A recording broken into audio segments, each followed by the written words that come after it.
दोस्तों अज गल कर लैंदे आ भगवंत मान दे दूसरे विआह दी। दरअसल जिवें कि भगवंत मान दूजा विआह करा चुके ने, हर एक किसी नूं पता ही है। तो भगवंत मान दे दूजे विआह बारे पहली पत्नी इंद्रप्रीत कौर ने इंटरव्यू दे विच वड्डी गल कह दी है। दरअसल गल जिहड़ी है सामने आ रही है। फिलहाल तुहानूं इस वेले दी वड्डी खबर जिहड़ी है ਉਹ ਸੁਣਾਉਣ जा रहे हैं, जिथे कि भगवंत मान की पहली पत्नी इंद्रप्रीत कौर ने भी अपना पक्ष सामने रखा है। तो इंद्रप्रीत कौर ने यह गल साफ नहीं कही कि मैं खुश हाँ तो या फिर मैं दुखी हाँ।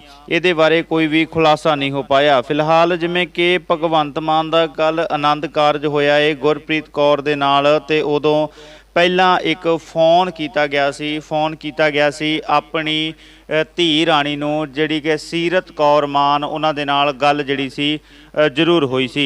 सीरत कौर मान दे नाल गल हुई भगवंत मान दी, ते उन्हां ने आखिया कि बेटा मैं विआह करवाउण जा रहा हाँ, ते दरअसल मैं तुहाडे लई हमेशा खड़ा रहांगा ते तुहाडे पिता का फर्ज जिहड़ा जरूर अदा करांगा। फिलहाल जिवें कि इन्नी कु गल जिहड़ी है सीरत कौर मान दे नाल होई है, ते ये गल इंद्रप्रीत कौर होरां नूं भी जरूर पता लगी है। उस तो बाद जिवें कि भगवंत मान अपना विआह करवा लैंदे ने ते एक पासे साइड हो जाते हैं, क्योंकि परिवार जिहड़ा है किते मिलन की उम्मीद जिहड़ी सी जरूर सी, पर अज गुरप्रीत दे आउण दे नाल ये जिहड़ी उम्मीद है वो हमेशा लई टुट जाएगी। परिवार जिहड़ा है हमेशा लई विखर जाएगा। फिलहाल जिवें कि होर भी गल्लां इस केस दे विच सामने आ रही ने, किवें कि जिवें भगवंत मान दूसरा विआह करवा चुके ने, उत्थे कुछ लोकां दे सवालों के जवाब भी देने पैणगे भगवंत मान होरां नूं। सो जिवें कि भगवंत मान सवालों के घेरे दे विच ने, तुहानूं दस दईए भगवंत मान दे उपर लगातार सवाल जिहड़े ने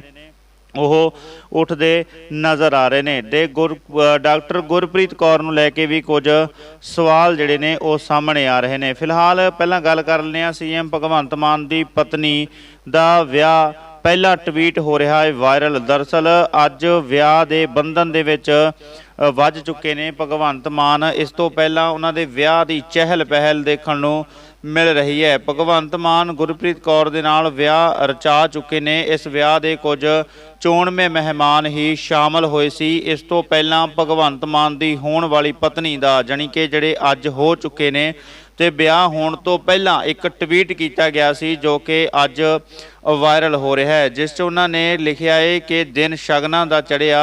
इस दे नाल ही गुरप्रीत कौर ने एक तस्वीर भी साझी की है। तो दरअसल जिमें कि हालांकि ये ट्वीट सीएम भगवंत मान की पत्नी के ऑफिशियल अकाउंट तो है ਜਾਂ नहीं, इसकी पुष्टि नहीं हो सकी है। कुछ लोग इसनों फेक कह रहे हैं तो कुछ लोग इसनों सच कह रहे हैं। डॉक्टर गुरप्रीत कौर जो कि पेशे तो डॉक्टर ने, इस दियां तस्वीरां सोशल मीडिया ते काफ़ी वायरल हो रही हैं। दस्सिया जा रहा है कि इस विआह दे विच दिल्ली के मुख मंत्री केजरीवाल भी शामिल होए सी अते राघव चड्डे वर्गे कुछ लोग जिहड़े सी शामिल दस्से जा रहे सी। इस दे नाल ही भगवंत मान की होने वाली पत्नी डॉक्टर गुरप्रीत कौर उन्होंने परिवार के करीबी दसी जा रही है। तो वह पहलों भी मिलते गिलते रहे हैं, तो उन्होंने परिवारक रिलेशन जोड़े ने दसे जा रहे हैं। तो भगवंत मान की होने वाली पत्नी सी पर अज हो चुके ने। फिलहाल इस तो पहला वह 2014 दे विच अपनी पहली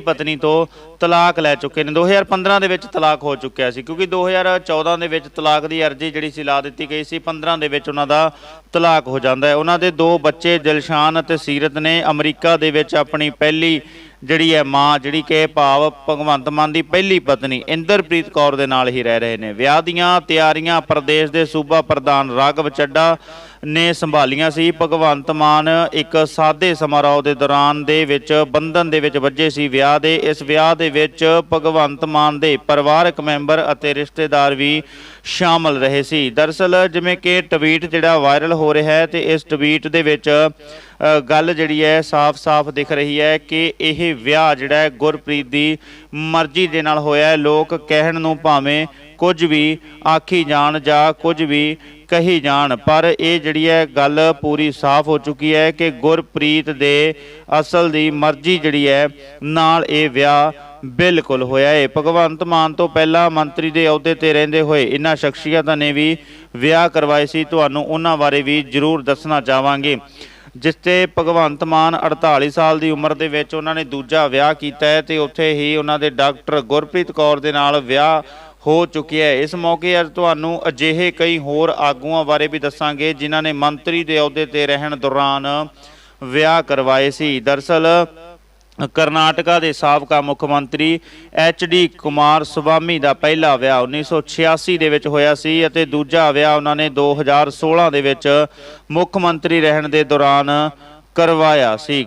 ਕੁਮਾਰ ਸਵਾਮੀ 2006 ਤੋਂ ਲੈ ਕੇ 2007 ਤੱਕ ਮੁੱਖ ਮੰਤਰੀ ਰਹੇ। ਉਹਨਾਂ ਨੇ ਕੰਨੜ ਅਦਾਕਾਰ ਰਾਧਿਕਾ ਦੇ ਨਾਲ ਵਿਆਹ ਕਰਵਾਇਆ ਸੀ। ਹਾਲਾਂਕਿ ਉਹਨਾਂ ਦਾ ਪਹਿਲਾ ਵਿਆਹ ਉਦੋਂ ਹੋਇਆ ਸੀ ਜਦੋਂ ਉਹਨਾਂ ਦੀ ਦੂਜੀ ਪਤਨੀ ਦਾ ਜਨਮ ਹੋਇਆ ਸੀ। ਫਿਲਹਾਲ ਬਹੁਤ ਵੱਡਾ ਇਹ ਇੱਕ ਖੁਲਾਸਾ ਹੈ ਜੋ ਸਾਹਮਣੇ ਆ ਰਿਹਾ ਹੈ। ਝਾਰਖੰਡ ਦੇ ਅਹਿਮ ਸਿਆਸੀ ਦਲ ਇੰਡੀਆ ਸਟੂਡੈਂਟਸ ਯੂਨੀਅਨ ਦੇ ਪ੍ਰਧਾਨ ਸੁਦੇਸ਼ ਮਹਿਤੋ ਨੇ ਵੀ ਮੰਤਰੀ ਅਹੁਦੇ ਤੇ ਰਹਿਣ ਦੌਰਾਨ ਵਿਆਹ ਕਰਵਾਇਆ ਸੀ। ਝਾਰਖੰਡ ਵਿਧਾਨ ਸਭਾ ਦੇ ਵਿੱਚ ਲੰਮੇ ਸਮੇਂ ਤੱਕ ਮੰਤਰੀ ਰਹਿਣ ਤੋਂ ਬਾਅਦ ਉਹਨਾਂ ਨੂੰ ਰਾਜ ਦਾ ਗ੍ਰਹਿ ਮੰਤਰੀ ਵੀ ਬਣਾਇਆ ਗਿਆ ਸੀ। 2006 ਦੇ ਵਿੱਚ ਇਸ ਅਹੁਦੇ ਦੇ ਰਹਿਣ ਦੌਰਾਨ ਉਹਨਾਂ ਨੇ ਨੇਹਾ ਮਹਿਤੋ ਨਾਲ ਵਿਆਹ ਕਰਵਾਇਆ ਸੀ ਤੇ ਕੁਝ ਖਬਰਾਂ ਹੋਰ ਵੀ ਨੇ। ਚੰਦਰ ਮੋਹਨ ਬਿਸ਼ਨੋਈ ਨੇ ਦੂਜਾ ਵਿਆਹ ਕਰਵਾਉਣ ਦੇ ਲਈ ਆਪਣਾ ਧਰਮ ਪਰਿਵਰਤਨ ਵੀ ਕਰ ਲਿਆ ਸੀ। ਚੰਦਰ ਮੋਹਨ ਬਿਸ਼ਨੋਈ ਨੇ 2008 ਦੇ ਵਿੱਚ ਆਪਣੀ ਪ੍ਰੇਮਿਕਾ ਅਨੁਰਾਧਾ ਵਾਲੀ ਉਰਫ ਫਿਜ਼ਾ ਦੇ ਨਾਲ ਵਿਆਹ ਕਰਵਾਉਣ ਦੇ ਲਈ ਧਰਮ ਪਰਿਵਰਤਨ ਵੀ ਕਰ ਲਿਆ ਸੀ। ਇਸ ਦੌਰਾਨ ਚੰਦਨ ਮੋਹਨ ਦੇ ਸਿਆਸੀ ਕਰੀਅਰ ਨੂੰ ਵੀ ਕਾਫੀ ਨੁਕਸਾਨ ਦੱਸਿਆ ਜਾ ਰਿਹਾ ਸੀ। ਚੰਦਨ ਮੋਹਨ ਉਰਫ ਚਾਂਦ ਮੁਹੰਮਦ ਫਿਜ਼ਾ ਦੇ ਨਾਲ ਵਿਆਹ ਦੇ ਬਾਵਜੂਦ ਵੀ ਉਹ ਆਪਣੀ ਪਹਿਲੀ ਪਤਨੀ ਅਤੇ ਬੱਚਿਆਂ ਪ੍ਰਤੀ ਮੋਹ ਤਿਆਗ ਨਹੀਂ ਸੀ ਪਾਏ, ਜਿਸ ਤੋਂ ਬਾਅਦ ਉਹਨਾਂ ਨੇ 2016 ਦੇ ਵਿੱਚ ਫਿਜ਼ਾ ਦੇ ਨਾਲ ਤਲਾਕ ਲੈ ਲਿਆ ਸੀ। ਫਿਲਹਾਲ CM ਭਗਵੰਤ ਮਾਨ ਦੀ ਜੇ ਗੱਲ ਕਰੀਏ, ਕੱਲ ਦੀ ਡੇਟ ਦੇ ਵਿੱਚ ਵਿਆਹ ਦੇ ਬੰਧਨ ਦੇ ਵਿੱਚ ਉਹ ਬੱਝ ਚੁੱਕੇ ਨੇ। ਉੱਥੇ ਹੀ ਇੱਕ ਹੋਰ ਜਿਹੜਾ ਆਗੂ ਸੀ ਜਿਹਦੇ ਮੰਤਰੀ ਅਹੁਦੇ ਤੇ ਰਹਿੰਦੇ ਹੋਏ ਵਿਆਹ ਦੀਆਂ ਖਬਰਾਂ ਵਾਇਰਲ ਹੋ ਰਹੀਆਂ ਨੇ। TMC ਆਗੂ ਬਾਬਲ ਸੁਪਰੀਮੋ ਦੇ ਕੇਂਦਰ ਨਰਿੰਦਰ ਮੋਦੀ ਦੀ ਸਰਕਾਰ ਦੇ ਵਿੱਚ ਮੰਤਰੀ ਰਹਿਣ ਦੌਰਾਨ ਵਿਆਹ ਕਰਵਾਇਆ ਸੀ। ਉਹਨਾਂ ਨੇ ਦੂਜਾ ਵਿਆਹ ਕਰਵਾਇਆ ਸੀ। ਉਹਨਾਂ ਦਾ ਪਹਿਲਾ ਵਿਆਹ 20 ਸਾਲ ਤੱਕ ਚੱਲਿਆ ਸੀ। ਉਹਨਾਂ ਨੇ 에ਅਰ ਹੋਸਟਸ ਰਚਨਾ ਸ਼ਰਮਾ ਦੇ ਨਾਲ ਵਿਆਹ ਕਰਵਾਇਆ ਸੀ। ਦੋਵਾਂ ਦੀ ਮੁਲਾਕਾਤ ਵੀ ਇੱਕ ਫਲਾਈਟ ਦੇ ਵਿੱਚ ਹੀ ਦੱਸੀ ਜਾ ਰਹੀ ਹੈ। ਆਂਧਰਾ ਪ੍ਰਦੇਸ਼ ਦੇ ਸਾਬਕਾ CM NT ਰਾਮਾ ਰਾਵ ਨੇ ਵੀ ਮੁੱਖ ਮੰਤਰੀ ਕਾਰਜਕਾਲ ਦੇ ਦੌਰਾਨ ਹੀ ਵਿਆਹ ਕਰਵਾਇਆ ਸੀ। ਦਰਅਸਲ ਜਿਹੜੇ ਕਿ ਇਹ ਲਿਸਟਾਂ ਅੱਜ ਵਾਇਰਲ ਹੋ ਰਹੀਆਂ ਨੇ, ਇਹ ਮੁੱਖ ਮੰਤਰੀ ਭਗਵੰਤ ਮਾਨ ਦੇ ਵਿਆਹ ਤੋਂ ਬਾਅਦ ਖਬਰਾਂ ਜਿਹੜੀਆਂ ਸਾਹਮਣੇ ਆ ਰਹੀਆਂ ਨੇ। ਫਿਲਹਾਲ ਮੁੱਖ ਮੰਤਰੀ ਭਗਵੰਤ ਮਾਨ ਡਾਕਟਰ ਗੁਰਪ੍ਰੀਤ ਕੌਰ ਦੇ ਨਾਲ ਵਿਆਹ ਕਰਾ ਚੁੱਕੇ ਨੇ। ਕੁਝ ਲੋਕ ਇਹਨੂੰ ਲਵ ਮੈਰਿਜ ਕਹਿ ਰਹੇ ਨੇ ਤੇ ਇਹਨੂੰ ਅਰੇਂਜ ਮੈਰਿਜ ਦਾ ਨਾਮ ਜਿਹੜਾ ਦਿੱਤਾ ਗਿਆ ਹੈ। ਫਿਲਹਾਲ ਸੱਚ ਕੀ ਹੈ ਉਹ ਸਮਾਂ ਰਹਿੰਦੇ ਹੀ ਸਾਹਮਣੇ ਆ ਸਕਦਾ ਹੈ। ਫਿਲਹਾਲ ਜਿਵੇਂ ਕਿ ਵਿਆਹ ਹੋ ਚੁੱਕਿਆ ਹੈ, ਪੰਜਾਬ ਦੇ 3 ਕਰੋੜ ਲੋਕ ਜਿਹੜੇ ਨੇ ਉਹਨਾਂ ਨੂੰ ਵਧਾਈਆਂ ਜ਼ਰੂਰ ਦੇ ਰਹੇ ਨੇ। ਸੋ ਮਿਲਦੇ ਆ ਜੀ ਨਵੀਂ ਅਪਡੇਟ ਦੇ ਨਾਲ। ਤਦ ਤੱਕ ਲਈ ਧੰਨਵਾਦ, ਬਹੁਤ ਬਹੁਤ ਸ਼ੁਕਰੀਆ ਜੀ।